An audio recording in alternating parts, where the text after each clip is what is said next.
Bonjour, je suis Pamela Paris, votre enseignante de danse orientale et me fait plaisir de vous offrir en ce jour de Noël cette 7e capsule sur les notions de base.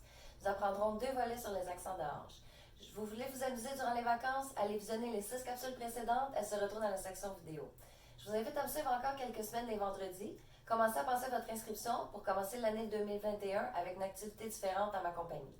Dans cette 7e capsule, nous allons explorer les accents de hanche. Nous allons voir les accents simples et multiples latéraux et les accents verticaux.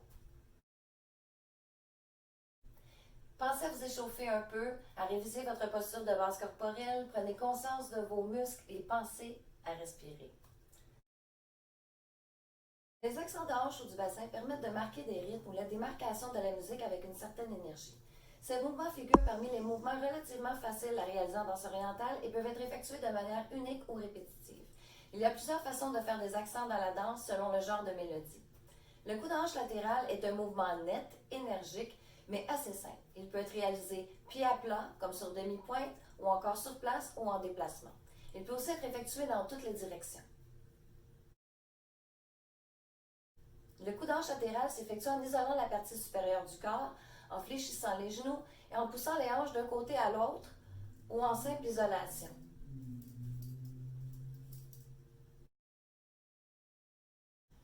Regardons ensemble les coups de hanche latéraux simples. Prenez la position de base, incluant les bras. Pensez toujours à avoir les abdominaux engagés. Mettez-vous de face ou un peu en diagonale si vous préférez. Vos genoux sont fléchis et vos pieds écartés à la largeur des hanches. Les genoux doivent être souples et pour commencer, le poids doit être réparti sur les 2 pieds. Gardez le torse immobile et ne changez pas de hauteur ou de niveau. Maintenant, sans tourner les hanches ou pivoter le bassin, donnez un coup avec votre hanche sur le côté. Il importe de bien relâcher et d'envoyer sa hanche loin sur le côté. Ce qui vous permettra de faire ce genre de balancement est la flexion et l'extension de vos genoux. Donc, on revient ensuite en position initiale. Répétons quelques reprises du même côté en donnant un coup de flexion simple. Flexion, extension, flexion, extension, flexion, extension, flexion, extension. Changeons de côté. Flexion, extension, flexion, extension, flexion, extension, flexion, extension. Pour vous aider dans le mouvement, imaginez que vous poussez quelqu'un d'un coup de hanche ou encore visualisez que vous poussez un tiroir pour le fermer avec votre hanche. On obtient ainsi un mouvement sec et énergique permettant de marquer les accents dans la musique. Petit défi, gardez votre cage thoracique immobile, le mouvement doit être sec et énergique tout en relâchant la hanche à la fin du mouvement. Il ne faut pas bloquer la hanche à la fin. Une fois familiarisé avec le mouvement, il est intéressant de le fractionner, ce qui veut dire le répéter plusieurs fois du même côté. La mécanique qui est répétée consécutivement consiste à retenir un peu son énergie ou encore à mesurer la force de retenue pour la relâcher totalement sur le dernier coup. C'est l'accent final qui se démarquera et qui terminera la séquence du mouvement en beauté. Travaillons les coups de hanche latéraux doubles. Prenez la position de base, incluant les bras. Pensez toujours à avoir les abdominaux engagés. On se place de face ou en diagonale. Vos genoux sont fléchis et vos pieds écartés à la largeur des hanches. Les genoux doivent être souples et pour commencer, le poids doit être réparti uniformément sur les 2 pieds. Gardez le torse immobile. On ne change pas de hauteur ou de niveau. Maintenant, sans tourner les hanches ou pivoter le bassin, donnez un coup avec votre hanche droite, mais sans aller au bout du mouvement. On garde une légère retenue comme expliqué précédemment. Donc, nous sommes à la moitié du mouvement complet. Pour ce faire, vous allez redresser les genoux. Un premier coup se fait plus petit et on reprend l'action en allant jusqu'au bout du mouvement, on relâche les hanches. Ensuite, on revient ensuite au neutre ou en position initiale. Répétons quelques reprises du même côté en donnant des coups doubles. Répétons. 1 et 2. On revient au neutre. 1 et 2. On revient au neutre encore. 1 et 2. On ramène. 1 et 2. Changeons de côté. 1 et 2. On ramène. 1 et 2. On ramène au centre. 1 et 2. Au neutre et 1 et 2. L'autre côté.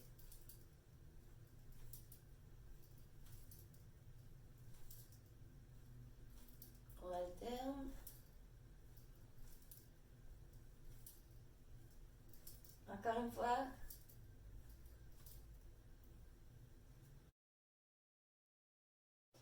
Notez que le mouvement n'a rien de compliqué, mais peut nécessiter quand même beaucoup d'énergie. La difficulté est de retenir cette énergie afin de faire de petits déhanchés pas trop marqués. Le contrôle de l'énergie employée est très important. Les genoux sont vos alliés. Pliez et redressez vos genoux. Ils doivent rester souples et déverrouillés pour s'adapter au mouvement et pour être capables de bien mesurer la retenue du coup de hanche. Astuce 2, n'oubliez pas d'engager les abdominaux et effectuez votre changement de poids pour avoir une meilleure balance et amplitude. Le défi ici, c'est d'évaluer la retenue qu'il faut pour changer l'amplitude et le nombre d'accents que vous voulez effectuer. Essayons les coups latéraux en musique. On prend la bonne position de base, le bassin au neutre, on garde les genoux fléchis. Nous allons combiner les coups simples et les coups doubles. Pensez à laisser aller l'hanche qui travaille complètement sur le côté. Calculez votre retenue dans les coups doubles. Nous allons alterner et varier les déhanchements. Allons-y.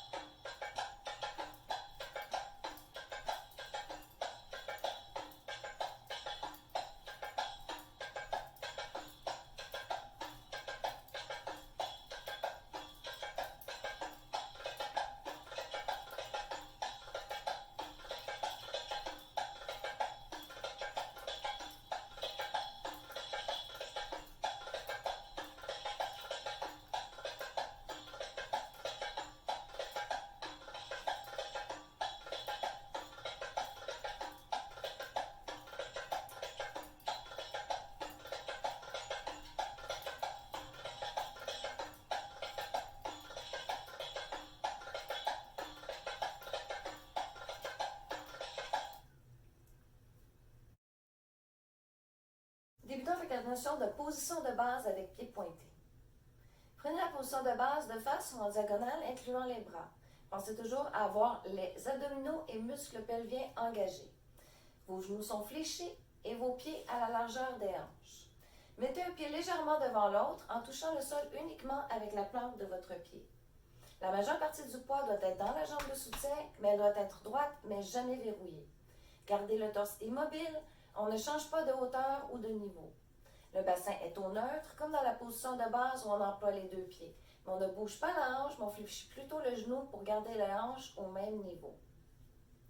Les talons ne descendent pas au sol, mais restent légèrement relevés.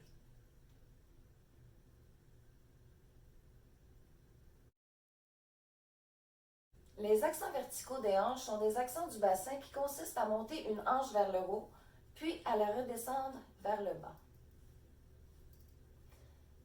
Regardons ceci en détail. Prenez la position de base de face ou en diagonale avec pied pointé. Mettez un pied légèrement devant l'autre en touchant le sol uniquement avec la plante de votre pied. La majeure partie du poids doit être dans la jambe de soutien, mais elle doit être droite, jamais verrouillée. Il est important de laisser vos genoux la liberté de travailler. Nous jouerons ici avec le niveau de flexion qui fera monter et descendre vos hanches. Maintenant, en gardant les pieds sur place et le haut du corps immobile, soulevez la hanche sans effort apparent et ensuite laissez-la tomber ou descendez-la.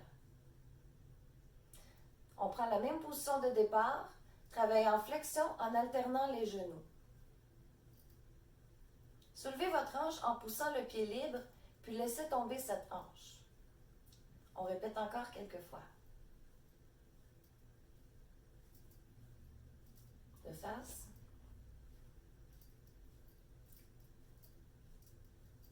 Pensez à respirer et à garder vos bras en position. Alternons.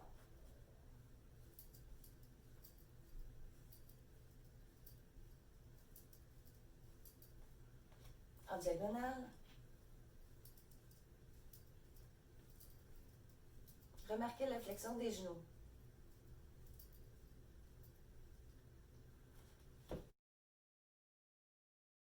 À noter, le mouvement peut être fait doucement pour en garder le mouvement doux, mais aussi il peut être fait avec plus de rigueur pour des accents plus brusques. Vous adaptez toujours vos hanches pour suivre le rythme de la musique. Erreur à ne pas faire.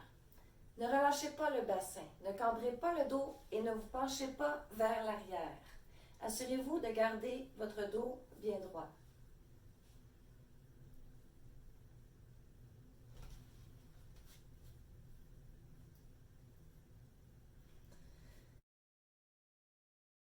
Petite astuce, imaginez avoir des pistons à la place de vos hanches.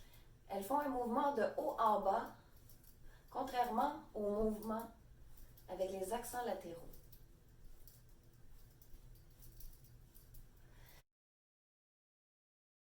Si vous avez de la difficulté, n'oubliez pas votre transfert de poids. Il sera transféré d'une jambe à l'autre, alors répartissez toujours votre poids selon la mécanique du mouvement demandé. Le défi est d'essayer de garder votre tête au niveau afin qu'il y ait peu ou pas de changement de hauteur ou de niveau. On va éviter le sautillement du corps entier. On ne met pas de tension dans le haut du corps. C'est aussi un bel exercice d'isolation. Essayons les accents verticaux en musique. On prend la bonne position de base, pieds pointés de face ou en diagonale. On fléchit un petit peu les genoux. On vient mettre la plante du pied droit au sol tout en gardant les hanches au neutre. Il est important de laisser vos genoux la liberté de travailler.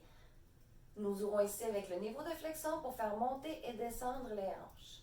Tout en gardant les pieds en place et le haut du corps immobile, on soulève la hanche et on la redescend. N'oubliez pas d'engager vos obliques.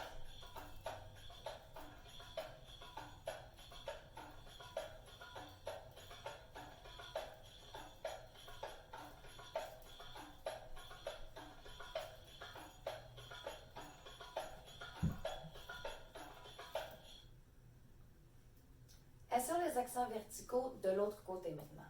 On y va en mouvement continu et régulier. Pensez à la flexion de vos genoux et aussi à respirer.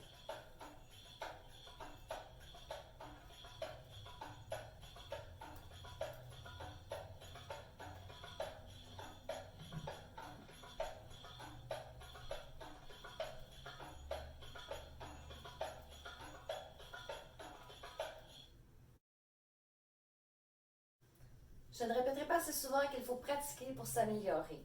Idéalement, essayez de pratiquer devant un miroir pour corriger vos mouvements ainsi que votre posture. Stabilisez vos hanches et amplifiez vos accents graduellement. N'oubliez pas ma phrase magique qui dit qu'il est toujours préférable de faire de beaux petits mouvements précis que de grands mouvements mal exécutés et mal définis. Faites un peu de détente, ramenez votre corps à l'état de repos, étirez-vous en douceur, buvez de l'eau, essayez de manger dans l'heure qui suit votre entraînement, pensez massage quand vous aurez un peu plus de temps, si vous êtes pressé ou dans les vacances. Merci d'avoir participé à notre 7e capsule sur les accents de hanche. N'oubliez pas que je serai avec vous tous les vendredis jusqu'en janvier. Le temps file, alors avisez-moi si dans les commentaires vous voulez explorer des mouvements particuliers. N'oubliez pas que les inscriptions ouvriront bientôt pour notre session d'hiver virtuelle débutant en janvier. Joyeuses fêtes! À vendredi prochain.